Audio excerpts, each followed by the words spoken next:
But today's news segment is going to be about the full confirmation by Israel, the complete mask off moment, ironic being said, in a mask by the Zionist terrorist genocidal dog-fucking entity when it comes to their full occupation of Gaza and the creation of basically traitor legions, so-called civilian governments in Gaza that will allow Israel to de facto control them as they dedicate themselves to further ethnic cleansing and eventual full occupation.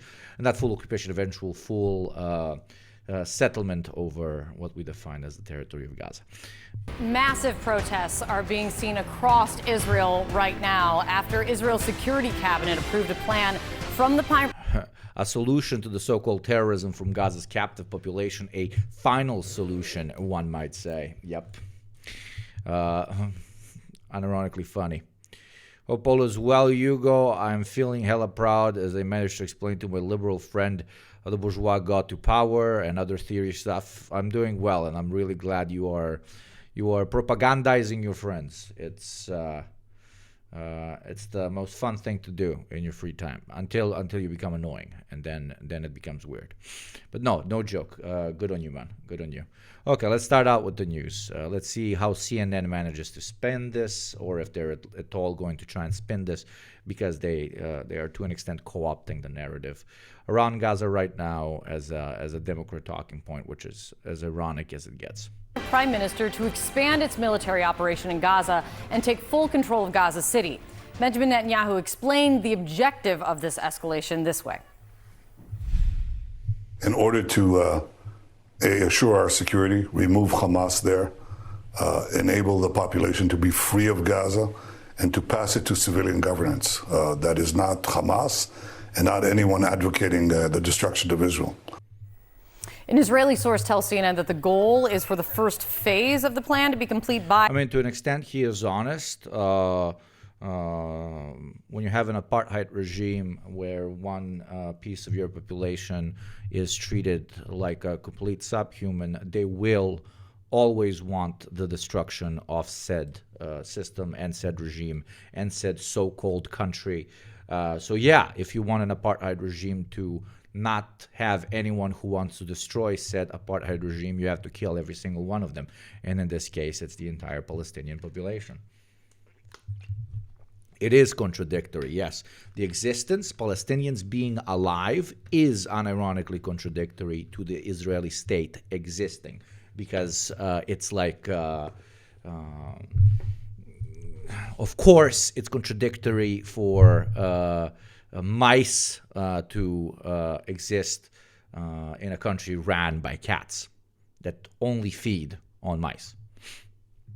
October 7th, the 2-year anniversary of the Hamas terror attacks that started this war, a deadline chosen intentionally for its symbolism.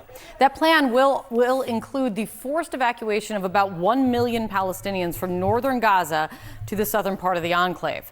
The move is drawing criticism from around the globe as the humanitarian crisis in Gaza worsens by the hour. The families of the Israeli hostages released a statement called... The world's most successful settler colonial project, the United States of America, managed to be as successful because they ended up exterminating the population that they were settling. That's it. If you want to fully settle a particular territory, eventually you must kill every single person who opposes said settler program. And every single settled citizen or non-citizen will oppose the settler project. So you have to kill every single one of them. Calling the plan a colossal catastrophe, adding the only way to bring the hostages home is through a comprehensive deal, no more feudal war. CNN's Matthew Chance is in Jerusalem with much more on all of this. Matthew, what are you learning?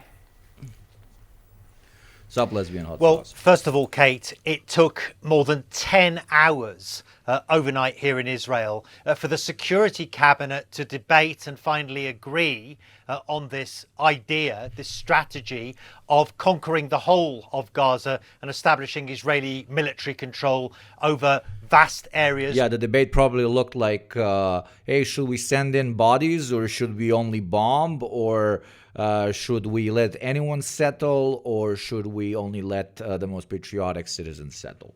Like, should we shoot Palestinians only above the age of 5 or also under the age of 5? That was the debate. The debate wasn't on whether to do it. The debate was on how to do it. Okay, between wiser members of the genocidal apartheid regime of Israel, who are like, let's at least pretend that Palestinians have some sort of self-governance, and the alternative, which is just like, no, we will do open military occupation. The reason I call the first category wiser is because it is just logistically more sound. You want a Quisling regime to pretend to have certain authority over its population in order to pacify it a lot easier than you would with an actual long-term military occupation, right? You pacify a very large part of the population by basically lying to them that they are represented in government.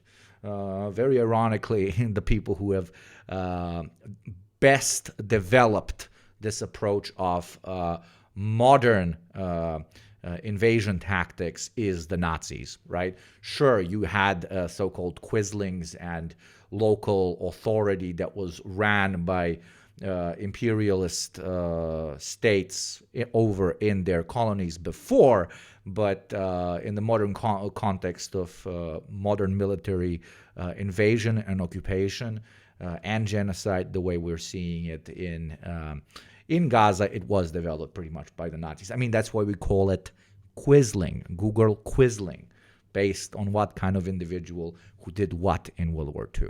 Okay? Fun story: Quisling was shot in the back of the head in the fortress in Oslo. Yeah. All Quislings eventually got killed. Are large numbers of Palestinians in the Gaza Strip, and the fact that it took so long to get to that point is a reflection of just how much division there is in the Israeli government, and by extension how much division there is in the Israeli public about whether this is the right way forward or not. Certainly, it's something that Benjamin Netanyahu, the Israeli Prime Minister, has been pushing hard for. But there are reservations, not least amongst the army and the military here in Israel, who have been... I love how on CNN we are having a civil conversation about active military intervention and occupation of foreign territory by one state over another. Okay, the other one might not be recognized by as many territories, by as many states around the world as the first one, but that is what this is, okay? Let's throw all the screaming and screeching about how this is the 21st century and you don't get to just put guns in the arms of your soldiers and send them marching across borders. Let's forget that whole spam of 2 years of herder, evil dictator pitches coming to us both from CNN and Fox News when it comes to the Russian invasion of Ukraine. Let's forget about all of this and let's fully dedicate ourselves to the special military operation of Israel through its necessary temporary civil occupation of the Gazan territories, or whatever fucking way they're framing this at this point. Reminder that today is the anniversary of Poopgate, Dave Matthews Band incident. Thank you for the reminder. Calling Social Democrats Quislings here in Sweden for their support of NATO membership is kind of fun. Yeah, I feel that. That could work. Israel will collapse, but if the genocide succeeds and the indigenous Palestinians can be subjugated through the legal system rather than through the military, like the Native Americans, only then will Israel society act like they'd be different and would oppose the genocide along with like 10 anti-Zionist Jews and organizations like Mezarvot. People will always have been against this only when the atrocities have passed. Of course, this is the famous stages of colonialism. Argument. If most Palestinians are successfully exterminated and Israel establishes itself as no longer an apartheid system because it doesn't need to apartheid and segregate anyone, because it's going to just be the dominant ethno-religious group governing the country, and they, to an extent, liberalize. The next step of settler colonial denial will be, oh my God, it's past. What can we do now? We are integrating the 12 Palestinians that are left. The way that the United States is integrating or giving some sort of sovereignty to Native Americans who still live in the United States of America, right? You know, the casinos and the reservats, I don't know what the fuck they're called in English, and so on. That's obviously like all, including the Israelis. The Israelis themselves, Israeli administration itself, will become anti-oppression of Palestinians once there's no Palestinians left. Okay? Because that's the next best pitch you are supposed to give to your population and to the world in order to whitewash, or quite literally wash away the sins of your state and of your system when it comes to its settler colonial project. TLDR, what I'm trying to say is they just they say that it was bad after they do it. Because what's anybody going to do about it after they've successfully done it? The Americans say what they did to the Native Americans is bad, but okay. It's like tapping themselves on the back. It's like, ooh, I'm going to be held accountable for my actions. But like all the people that should be held accountable for the actions are literally dead now. And little, systemic crumbs that you do throw the way of the ethnicity that you completely massacred in order to establish your state is borderline offensive when it's compared to what was done to said ethnicity. Thank you, I know some stuff very much for all the subscriptions, my friend. 19 months you've been here from the get-go. How will we be able to push back against the hordes of bots supporting propaganda, the new age feudal lords by armies? On credibility, my Ludditism intensifies, but no, onwards to revolutionary optimism. I believe that we will win. Absolutely 100%. When it comes to fighting the hordes of bots supporting propaganda in the literal sense and all the money that all of those guys get, all the reactionaries get, it's thanks to people like you. I know some stuff that has supported me for 19 fucking months, that fledgling content creators or platforms all over the internet that pitch a socialist agenda are able to survive. Okay, they say, hi, racism good, $1 million in bank account. Hi, oil very good, $1 million in bank account. Okay, the laziest fucking content on planet Earth. While us, we have to basically beg on the fucking internet like pathetic fucking slobs. And thank God there are some people as kind as you and all the other subscribers that come and fucking throw some fucking change at us, because alternatively, there's no way you can do this shit. That reminds me of the Catholic Church apologizing for the things they did hundreds of years ago.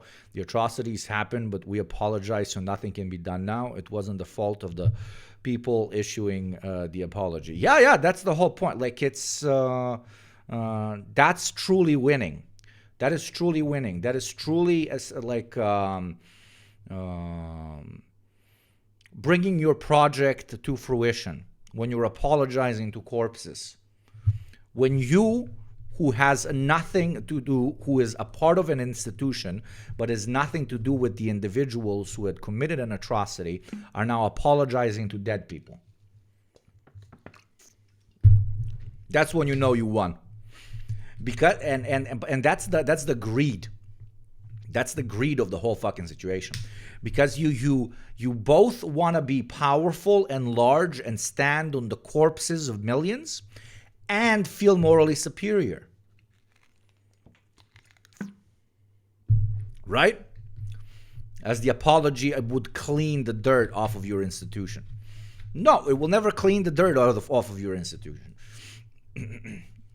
There is no amount of water that can clean the Israeli project, or the Nazi project, or the Italian fascist project. or most reactionary, ultra-nationalist ideas, movements, and atrocities committed all over the world. So no, don't give them the little moral pity of saying, oh, okay, thank you for your apology for something that happened a billion years ago. Soon they will always have been against this genocide. I see it happen in my local political organizations. Of course, man. Of course. Thank you, Pangerzito, very much for the 12 months, my friend, with Prime. Thank you very much. Pangerzito. I love your name. Very nice name. Enduring nearly 2 years of conflict now on various fronts, and it's a reserve-based army, and there's a sense of exhaustion. Hvala ti, Epicentar, dobrodošao, druže. Uvek mi je jako lepo da vidim ljude iz naših krajeva. Hvala ti puno. Pizza Famine, and your institution already profited from those past atrocities. Absolutely. There can be very long conversations that we can have about, reparations and so on. And even if you are pro-reparations, which is a perfectly legitimate attitude to have, it's putting a Band-Aid on graves. Like, it's sure it would do some good, but it's once something is passed, once whatever institution is quote unquote won, it's won. Okay? North America is colonized. It's done. All the rights and all the reparations and all the land back, for example, Native Americans might receive and probably should receive, don't get me wrong, the amount that it will change is absurd. It's cope. Come on. Doesn't mean that it shouldn't happen. It just means that, it's addressing the consequences of a war that's already over. That's why it's very important to talk about, for example, Gaza, because this is not already over. It's far from over. Let us not have to have conversations about the ethics of an Israeli state after the genocide is over. Okay? Let us not have to discuss whether apologies should be accepted in 2065 by Israelis who were not alive during these atrocities, right? Let's not get to that point. Because if we get to that point, that's intellectual masturbation. It contributes to nothing. Palestinians are in graves. Yet with the natives, the U.S. gave them land, but still takes it when they please. Old promises mean nothing. Yeah, even if they didn't take it back when they please, they are buying their own moral compass. They are buying off their guilt. They are making sure to cover all corners, to not look like hypocrites when presenting themselves as this beautiful democratic state that deserves to directly or indirectly govern over the rest of the world because they are the most ethical. They might have done something bad in the past, for example, to Native Americans, but now they give them, some land. So they're doing something to contribute. Sure, they are. I mean, I do not even want, I think it's important to look at now. It's important to stop shit like this. Not have these long, borderline liberal debates about what is to be done after a genocide is finished. What is to be done after an occupation is successful? What is to be done to appease whatever percentage of the victims are still left alive?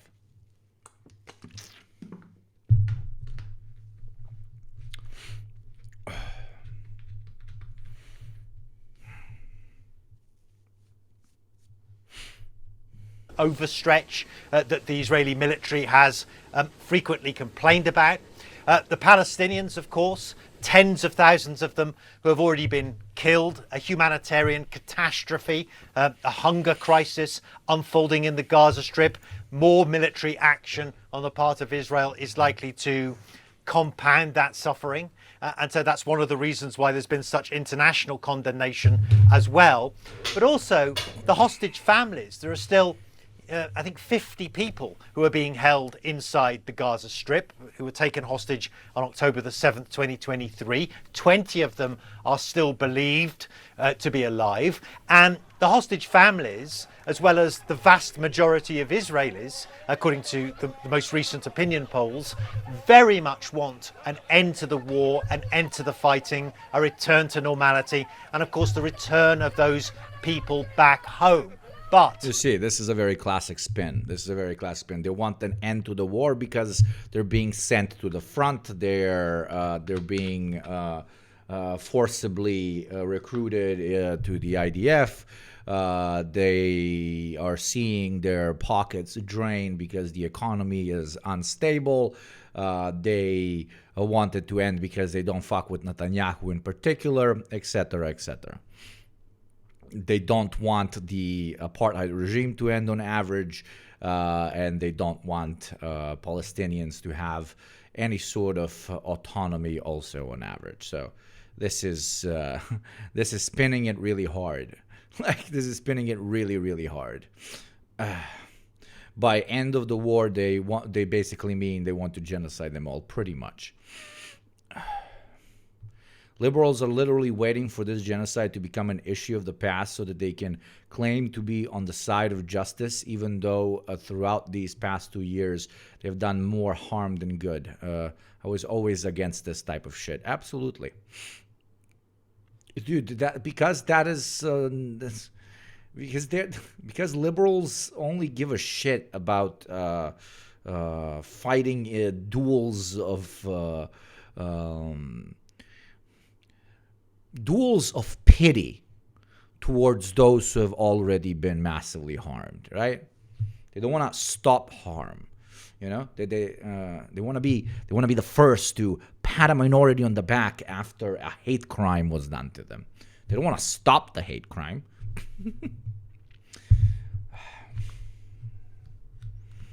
there is one group of people inside Israel that want the military campaign to expand. They want it to be doubled down on. And that's the sort of far right.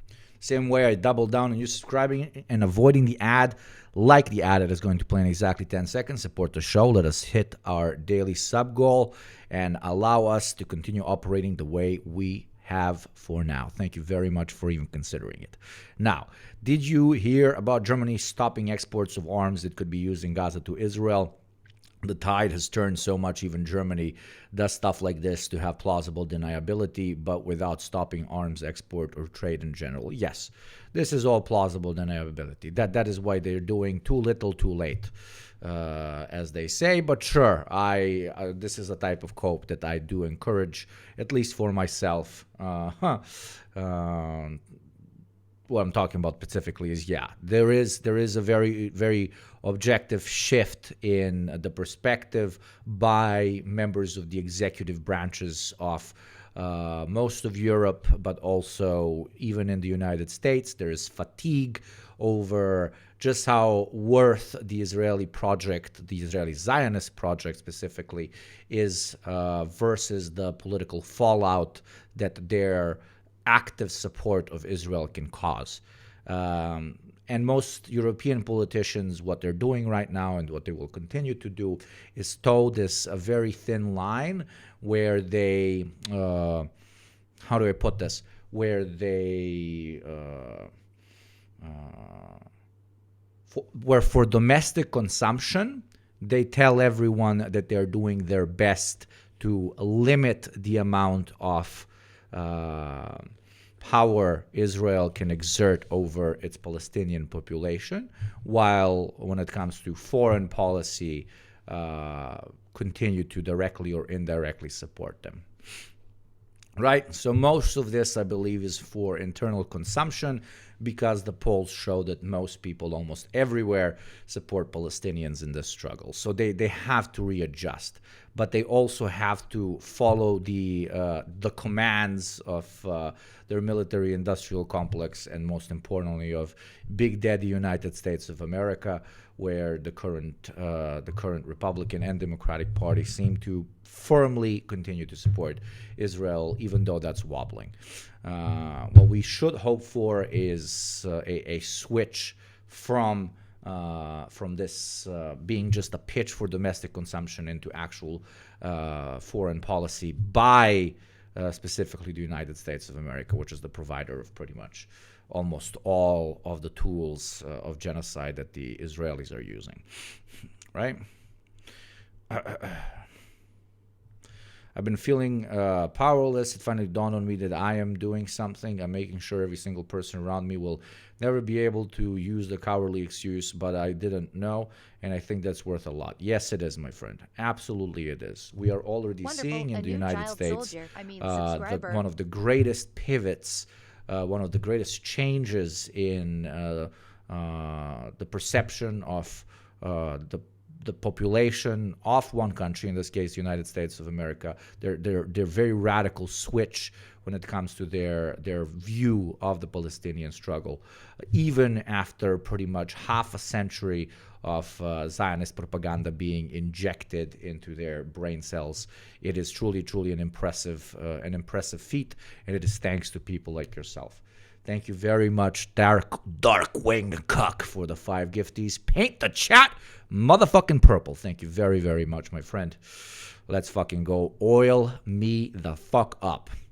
What you're saying is basically liberal guilt tripping, where they basically blame modern Western Europeans for colonialism of the past, and that they should just constantly apologize instead of actually ending the system that led to the colonialism in the first place. Yes, and more importantly, in ending colonialism that is continuing, right? You can it's one thing, and it's relatively correct. It's one thing to, for example, point at the French and say the colonization of the French state by the French state of like huge parts of the world was super fucked up. Okay, you're engaging in very nice intellectual debate. You are sharing a wider and more complex understanding of what happened back then. But this is intellectual back and forth. This is analyzing history from which we should learn. I get that point, etc., etc. But the point is from which we should learn. What does from which we should learn mean? It doesn't just mean for you to have developed your attitudes towards it. No, learning actually means applying that shit. It is no longer the role of philosophers to simply analyze the world. It is time for them to change it. So, yes, when we point at Western Europeans and we're like, "Hey, there, you was colonizer and shit. You was fucking evil and shit," that is all correct. But we should not just engage. That's the difference between liberals and, for example, communists. The liberals just want to point at that and like guilt trip. Communists don't want to guilt trip. They want to show what happens to regular everyday people, especially in those colonies, when you do colonization, which should then turn into policy which stops, for example, French colonization that still to this day continues soft and very hard in some cases all around Africa and even further, right? TLDR, liberals want to be like, ha ha, Europeans, colonizers, you bad, ha ha. All correct, right? But communists want like, ha ha, European colonizers bad. You see why bad? Now stop doing it. That's the difference. Liberals do fucking moral masturbation. That's why we call it liberal moralism. It's a game to them. It's like, whoa, who's more right? Who's less right? But that doesn't stop Macron from going out and saying colonialism was bad and then continue doing colonialism, right? Because a liberal, to him, it is enough for Macron to say colonialism was bad. To a communist, it is not. A communist needs to see some fucking action. It's not about being right. It's about fucking policy. It's about fucking applying a particular analysis to the current state of things and changing it. That's the difference. The biggest enemy of the people are the politicians and the people in charge. Absolutely. While I don't disagree, the descendants of colonizers and slavers are still reaping the benefits. It might not be their fault, but restitution is still due. Yeah, I didn't say that restitution is bad. All I'm saying is that there is a difference in just participating in this bad, this good, and seeing why this bad, why this good, and making sure it doesn't happen again.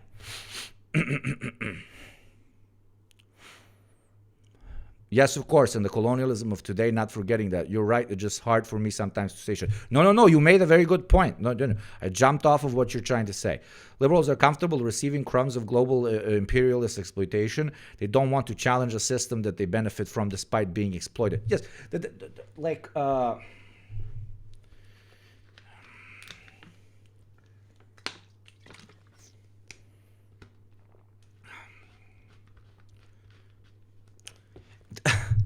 how do we even put this? The difference between a liberal, for example, a white liberal and a white communist. Okay, let's imagine white liberal and white communist. They take the bus to work every day.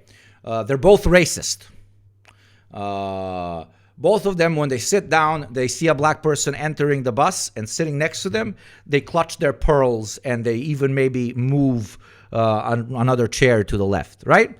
Then a liberal and a communist are given context for why they have racial bias. They actually learn a little bit about it. They learn about white privilege. They learn about material exploitation. They learn about systemic racism, blah, blah, blah. Both of them learn the same thing. Okay? What is the difference between the two? The liberal who is now, quote unquote, no longer racist, will continue to post on Twitter about how racism bad, will continue to lament about how they really do have white privilege and how that is a bad thing. But when they go into the same bus and they see the same black person, they will proceed to clutch their pearls and to go sit at the other end of the motherfucking bus. They do it in order to feel good, okay? In order to tap themselves on the back, but they do not act on it. A communist acts on it. I'm making it as absurd. My example is so fucking absurd. It is insanely absurd. It is brutally absurd. It's borderline offensively absurd. But that's what I'm trying to say, okay? A liberal wants to say colonialism bad. A communist wants to say colonialism bad and let's stop doing. For a very long time tomorrow, so we're going to be listening to this. Phil, man. It was a filibuster. Frapped and retrieving the hostages that way. I mean, they're not the majority in the country, but they do hold significant cards in Kubashi, I'll answer a little bit later, my friend. Benjamin Netanyahu's fragile coalition. If they withdrew their support, that coalition would fall. And so the fact that Netanyahu now is pushing for an extension of the conflict is again raising all these allegations inside Israel that this is a politically motivated move, that is extending the war for his own political benefit to preserve his political coalition. And so it's into that sort of fractured environment. Okay, so we're reintroducing the conversation that it is not a systemic problem, it is not a Zionist problem, it is the problem of the right wing of Israel, defined by Netanyahu's existence, who really just wants to kill so many Palestinians, wants to kill millions of Palestinians and settle billions of Palestinians, while the rest of the more normal and more well-established Israeli left just wants to kill hundreds of thousands of Palestinians and settle tens of thousands of Palestinian homes. That this decision to conquer the whole of Gaza has been taken. Do you get? It's like the Strasserites have criticized Hitler for his radical attitudes towards the Holocaust. Okay, the Strasserites believe that all of the minorities should be put on trains and removed from the country by being settled in parts of North Africa and East Asia. They believe that what Hitler wants to do by putting them in gas chambers is truly unbelievably wicked and evil. The only parts of the minorities that should be shot are, of course, the communists. The rest should be only forcibly, humanely removed from their homes. This is coming to us straight from the Strasserite headquarters. And we, for one, here at CNN, support them over the Hitlerites. Now, some might say that this is also incredibly inhuman, but we must remind you not to be insane communists who propose unrealistic solutions. For don't you remember when and then gives arguments like October 7th-esque arguments towards why both the Hitlerites and the Strasserites are correct in completely annihilating their minorities without, while supporting the less radical one. As somebody who watches Israeli news damn near daily, you basically hit it on the news. The better comparison is the Democratic Party when it comes to the global war on terror. Oh, yeah, that works as well. Like Obama, ladies and gentlemen, we have seen too many casualties in the war in Iraq and Afghanistan. So what I propose is limiting the casualties. Of course, by casualties, I mean American citizens. We will no longer be deploying troops in active war zones. Instead, we will almost exclusively be drone striking our enemy targets and our enemy civilian targets. Oh, how did I say civilian? Just enemy targets, right? It's do we kill more Palestinians by using the IDF really fast and potentially losing IDF soldiers, or do we kill them off slow from the sky? The sense. Blaming Netanyahu is always the liberal Zionist off-ramp. Of course, because they don't understand systems. You cannot explain what Zionism means to a liberal, right? The same way you can't explain it to a full right-winger. Because a full right-winger will immediately think you're telling them that anti-Semitism is correct and based, which of course it isn't. And a liberal will genuinely be confused and probably call you anti-Semitic because a liberal de facto cannot understand how systems work, how they motivate behavior, and how they normalize acts of great violence in this case, or acts of this or that type of oppression. To them, to a liberal, it is all individuals acting at each other. And different parties can direct individuals a little bit better or worse to do things very differently, even though they are still doing it in the same system. It is stupidity. It is not how the world works. Objectively not how the world works. Liberals think witnessing and knowing about atrocities is enough for actions. We must stop them from this. We must not allow for pathetic apologies upon the piles of corpses on the Gazan mass graves. I want to see a Palestine that is free and flourishing, not a Palestine that's a dead, empty memory, what it once was. And that's why I'm working on helping out 2 Gazans. That's very cool. May not be enough. No, that is fantastic. Modesty is liberal capitalist propaganda, okay? No room for modesty in capitalism. That this is potentially a negotiating tactic to put pressure on Hamas, or do you think Israel will actually go through with this? Well, it's a good question, because unlike war games or simulation games, once this begins, everyone loses control over the how it evolves. Meaning that if Hamas is undeterred by this supposed bluff. What kind of an insane question is this?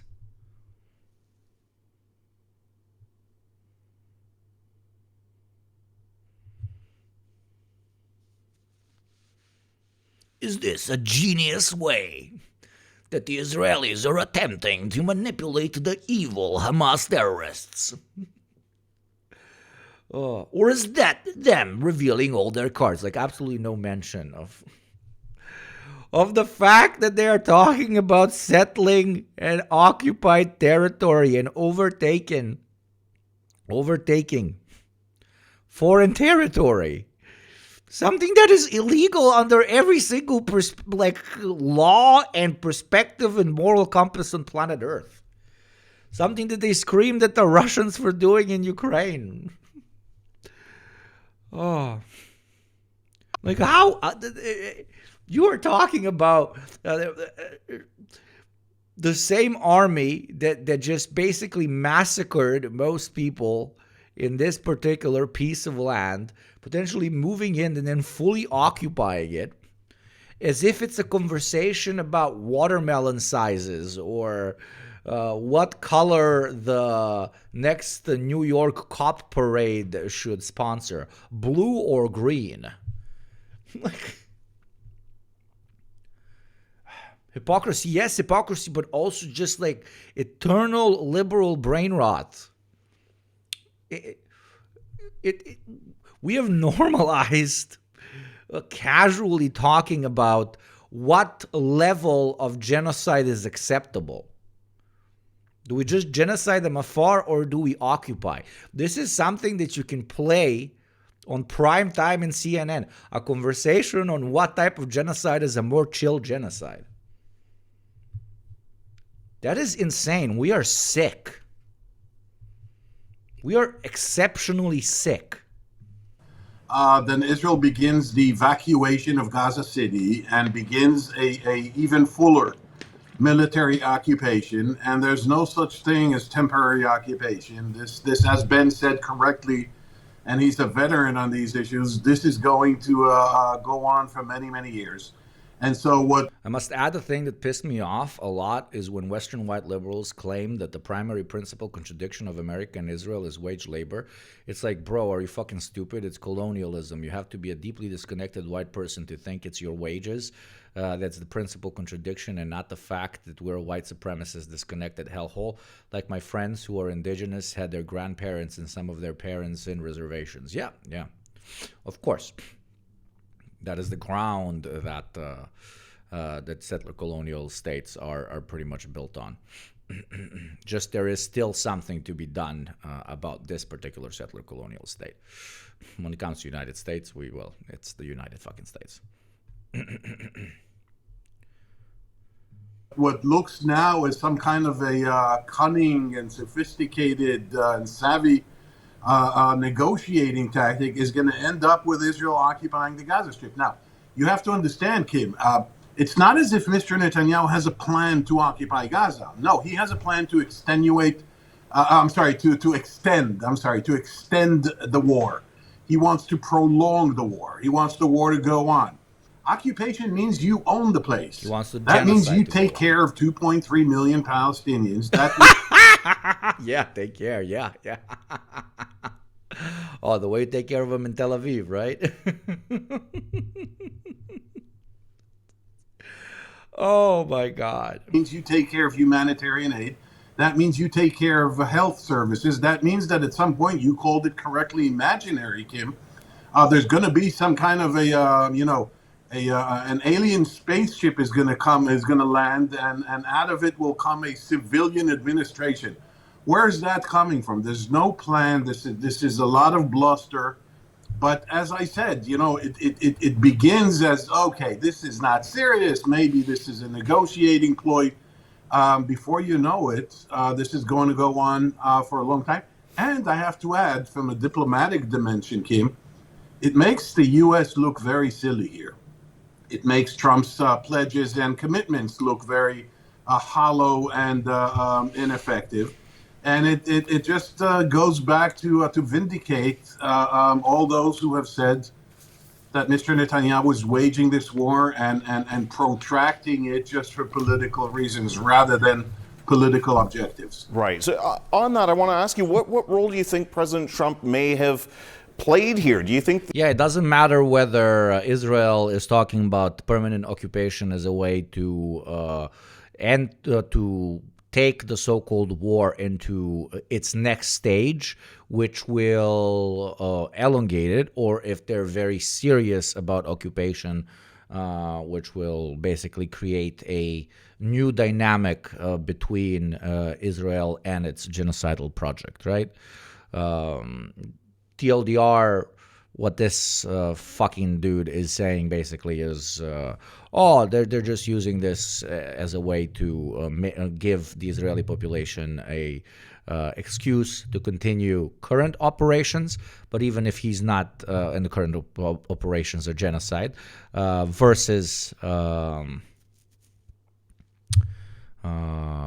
them actually doing occupation, which is also just another stage of genocide. It's whatever. Like it's like, are they just starving them out in the Warsaw Ghetto, or do they go into the Warsaw Ghetto? Like, motherfuckers in the Warsaw Ghetto gonna die.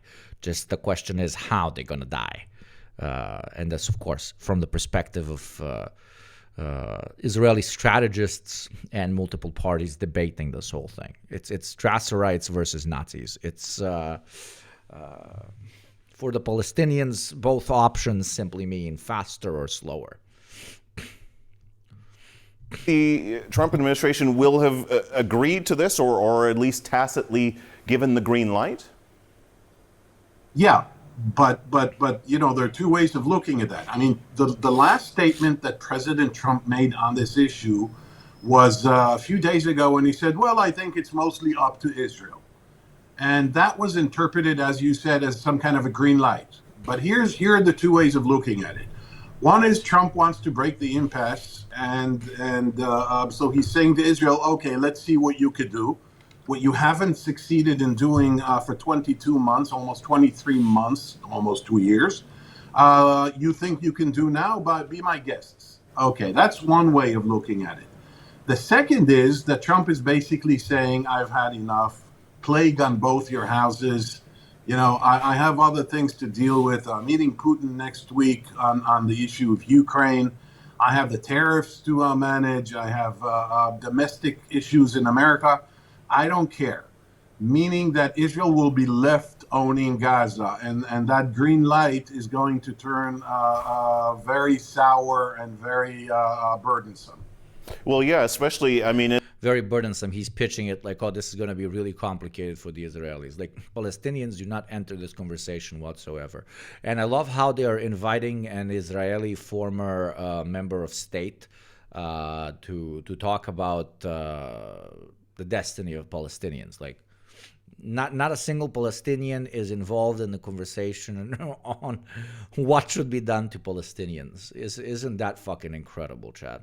As you sort of touched on here, if you rule out both Hamas and especially the Palestinian Authority running Gaza, I mean, you ask the question, who exactly is supposed to govern some 2 million Palestinians, and why would Gazans accept them? They won't. Yeah. They won't. Which is why Ben Wiedemann was absolutely on the money when he said this is a quagmire in the making. We're looking at a slow motion development of a quagmire. To put it for our viewers in context, in a little context, in 2 sentences, in late 2023, the Biden administration, and then again in 2020. Okay, I don't want to platform this fucking talking head anymore. Let's move. Mustafa Barghouti, Secretary General of the Palestinian National Initiative. Mustafa, you're joining us from Ramallah. It's good to get your views on this today. Several times, in fact, many times since October 7th, Benjamin Netanyahu has promised the Israeli people and indeed the world that there is this one next thing that Israel and the Israeli military need to get done. You know, at some point it was seizing Rafah in the south of the Gaza Strip. At another point, a little later, it was strangling the north of the Gaza Strip. And there's always something over the horizon. And he seems to be saying one, and it's the same thing that we're seeing here again. Next thing is take Gaza City. And that apparently could deliver Israel's elusive victory. We wanted your thoughts on that. Well, Netanyahu is the biggest liar in modern history. He's a true liar in everything he says. And that's what most Israelis know. He has been lying about his care about Israeli captives or prisoners. He now is going to kill them, as was reported by you. He used to say that he wants to have a ceasefire agreement. He himself undermined every possibility of a ceasefire. He lied all the time about the fact that his goal is the destruction of Hamas, and actually his goal, as we can see, is the destruction of all the Palestinian people. In reality, the goal of this war has... Good morning. the sun is rising. Yeah, okay, fucking. Been the same from the very first days. It is the ethnic cleansing of the Palestinian population of Gaza, the whole population. He wants to occupy all of This interview is from an hour ago, by the way. Gaza without taking the responsibility for the occupied people. And then he wants to push everybody out, not only of Gaza City, but later from the central areas to a concentration camp, the worst ever concentration camp in human history, and then force Palestinians out of Gaza. This has been his plan, and it was not hidden. Exactly. And what I said earlier, the only discussion is how do we do this? Do we do this through an active occupation force and through a quisling civilian so-called government that is going to help us bring it to fruition faster with greater risks to our own army? Or do we continue doing it the way we're doing it right now? Why they're pushing for occupation, again, is twofold. Either to just have an argument given to Trump to sell to his domestic population as, oh, I tried to do what I can. Israel is its own sovereign state. Let them do with this whatever they want. Or is it an actual plan that they want to see come to fruition? That's the big question that we cannot answer right now. Is this just a ploy to continue things as they are now, or are they actually interested in fully occupying a foreign sovereign territory? Smotrich spoke about it. Ben Gvir spoke about it. Netanyahu himself spoke about it when he repeatedly said he will allow voluntary immigration. What kind of voluntary immigration when you destroy all people's homes and you deprive people from food and you push them into starvation? And now you are... The occupation will also probably not allow them to rebuild almost any infrastructure, right? That's what an occupation does. Killing them.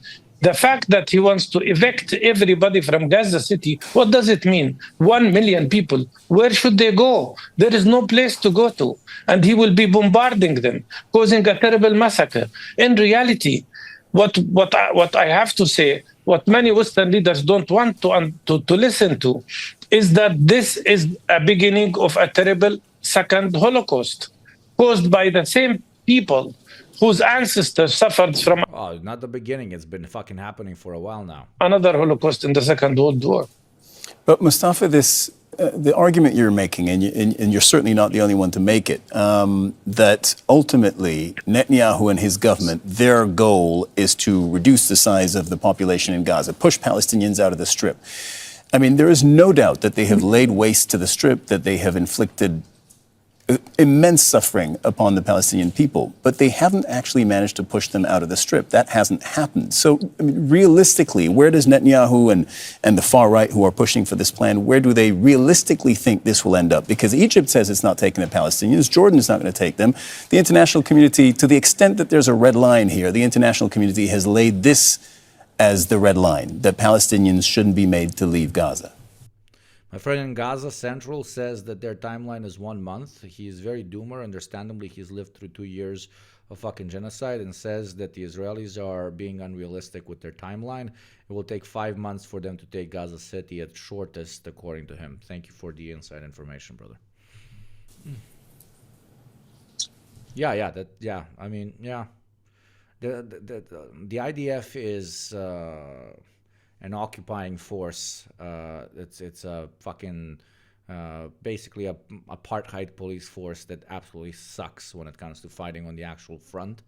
So if they, in order to properly occupy, you do need bodies on the ground, and without constant, unyielding and unending aerial support, quite literally making them OP.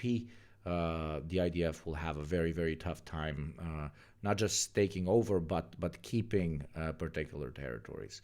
I can't even imagine the amount of suffering and the amount of logistics necessary for you to occupy people that hate you with every cell of their being and soul after having lived through, 2 years of an active genocide and over, fucking 70, 80 years of occupation. like every settler colonial system, he dreams about annihilation of the Palestinian people, whether by killing them or starving them or pushing them out of their country. And by the way, that applies not only to Gaza Strip, but also to the West Bank. And we have to say that he would not have dared to go that far in his plans if it wasn't for the American support, if it wasn't for the fact that The resistance is devastated, though you must understand how truly disastrous this whole conflict has been for them. And not just for the resistance in Gaza, let's be fucking honest. Yeah, I agree. But the contradiction with Israel is that even one dead IDF soldier, or two IDF soldiers, or five IDF soldiers is a massive political, IDF soldiers in caskets are a massive political problem for the current Israeli establishment. So everybody's basically trying to avoid that, and you can't really avoid that with active occupation. You can't really minimize that with active occupation. Even when there's not a lot of windows to shoot from, there's a lot of rubble to shoot from. Trump and his administration gave him the green light to go ahead with what he's doing now. And the remarks of the American State Secretary are an indication of that. They are supporting what Netanyahu is doing. No, his goal is annihilation of the Palestinian people. His goal is a second Nakba. In 1948, Israel, with its terror and terrorist groups, forced 70% of the Palestinian population out of their country. 523 Palestinian communities and villages were destroyed. 70% of the population of Gaza today are refugees from 1948. And now he wants to push them out of Palestine completely. That's the reality. They try to repeat what they have done in 1948. Then nobody noticed because the news were not there, were not everywhere. Today, all these crimes, whether we are talking about starvation, whether we are talking about genocide, whether we are talking about ethnic cleansing, these crimes are happening in front of the eyes of the whole world. And in my opinion, any country in the world that does not initiate punitive acts against Israel, does not initiate sanctions against Israel immediately to deter it from committing this crime, will be complicit with these terrible crimes in the 21st century. Do you think Israel will still have, as it carries out this new military plan, total impunity? I mean, that has pretty much been the case so far, but there's strong... Yes, it will. Though there will be, let's call it anti-Israeli, very soft anti-Israeli foreign policy for domestic consumption in Europe, even to some extent in North America, but that will, again, just be for domestic consumption because they understand that the vast majority of their voting body no longer supports Israel in this genocide. But they will not distance themselves. That is cope to believe that they will. But that doesn't mean that we shouldn't keep pushing the rhetoric and that we shouldn't keep changing opinions, because the effect is obviously snowballing. But to think that if they move into full occupation, there will immediately be that we will immediately see the international community go, Israel bad now. By international community, I'm using the meme version of it, only countries west of Berlin. That won't happen. Diaper forces are already getting smoked so hard they're having trouble getting reserve units up. Do they think they're going to completely take over without watching number go up? Number going to go up for sure. International condemnation. That's the big question. That's the only thing stopping them, really. The only thing stopping the IDF from having, at this point, exterminated every single Gazan is twofold. They suck at their fucking job, and they are not willing to die for the cause. That's it. They're not willing to die for the cause, and the civilian population is not willing to see their sons die for the cause. That's why Palestinians are still alive. And of course, because of the very brave Palestinian resistance. So obviously never undermine that. But also don't undermine Israeli cowardice, okay? Coming in since this morning. The very latest, I'm looking down at my screen, this is coming from Egypt just about 20 minutes ago. So I guess if there's a Israeli diaper publicly traded company, that's the stock I would buy if you hear that there will be an active occupation, okay? Israeli diaper stock go up, number go very high. The Foreign Ministry statement condemning Israeli moves to occupy Gaza. Do you think Israel can fully get away with this? I think their status is much more difficult than any time before. We've just heard that Germany suspended its military supplies to Israel. This is a big deal, given that Germany is the second biggest supplier of weapons to Israel. And given the fact that Germany has been so loyal to Israel. So things are changing, of course, and Israel, as the ex-prime minister of Israel have described it, several actually prime ministers described the situation that Israel now is a pariah state worldwide, and this will get worse. But the problem is, when will that translate into deterring Israel from doing what it's doing? Should we have 2 million Palestinians killed before that happened? Should the people now who suffered so much in Gaza continue to suffer while the world is watching? No, that is not acceptable. And I think it is the responsibility of the whole world, but also it is the responsibility of Arab and Muslim countries who cannot only satisfy themselves with statements and condemnations. That's not enough. There should be immediate boycott of Israel. All Israeli ambassadors should be kicked out if they are in some of these countries. The normalization with Israel that has happened should be cancelled. That's the only way, that's the only language that Netanyahu will understand. But if they continue to just issue statements, of course he will proceed with these crimes. And mind you, we are talking here about the fact that 10% already of the population of Gaza have been killed or injured. We are talking about elimination of a whole population. We are talking about killing and injuring more than 60,000 little innocent children. If he continues with his plans, you will be talking about maybe 1 million Palestinians killed or injured. Mustafa Barghouti joining us from Ramallah. Thank you very much.